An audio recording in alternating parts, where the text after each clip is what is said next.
சந்தர்ப்பமும் சூழ்நிலையும் தான் ஒருத்தரை கெடுக்கிறத பல பேர் காலகாலமாக சொல்லிக்கிட்டு இருப்பாங்க.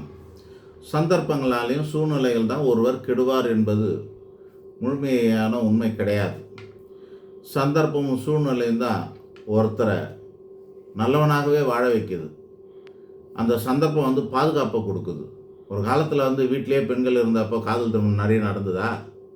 வெளியே வர்றாங்க. வெளியே வரும்போது காதல் திருமணம் நிறைய நடக்க ஆரம்பிச்சுது. காரணம்னா வெளியே வந்த சந்தர்ப்பம் தானே அது.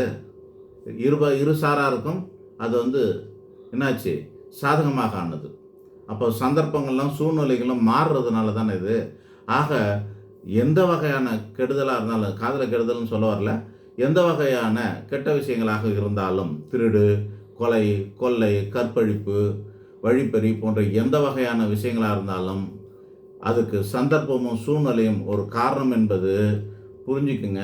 ஆனால் அந்த சந்தர்ப்ப சூழ்நிலை தான் பல காலம் நம்மளை பாதுகாத்துருக்கு. ராத்திரி 12 மணிக்கு ஒரு பொண்ணு தனியாக வரலான்னாக்கா அந்த சந்தர்ப்பம் தப்பு பண்ண தூண்டுதா இல்லையா? அப்போ அவனை நம்ம சந்தர்ப்ப சூழ்நிலை நான் அந்த மாதிரி தப்பு பண்ணிட்டேன்னு அலோவ் பண்ண முடியுமா அவனை?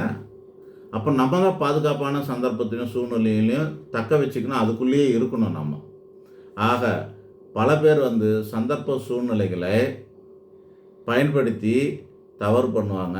பல பேர் சந்தர்ப்ப சூழ்நிலைகளை மிஸ் பண்ணாமல் அதுக்குள்ளேயே பாதுகாப்பு வலசமாகவே இருந்து கொள்வார்கள்.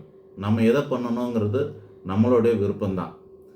அதிமேதாவிகள் சந்தர்ப்பங்களையும் சூழ்நிலைகளும் உருவாக்குவார்கள். ஒருத்தர் தப்பு பண்ணணும்னு நினச்சா உருவாக்கும். இப்போ என்ன சொல்ல வரேன் அப்படின்னா, இயற்கையாக மனுஷனெல்லாம் அவ்வளோ நல்லவன் கிடையாது. அவனை பாதுகாக்கிறது சரியான சந்தர்ப்பமும் சூழ்நிலையும் தான் அவனை பாதுகாத்துக்கிட்டு வருது. அவனுக்கு சாதகமான சந்தர்ப்பமும் சூழ்நிலையும் வரும்போது அவனோட சுய புத்தி வெளிப்பட்டு போகுது அப்படின்னு ஒட்டுமொத்தமாக மனிதர்களை நான் குற்றம் சாட்டுகிறேன்.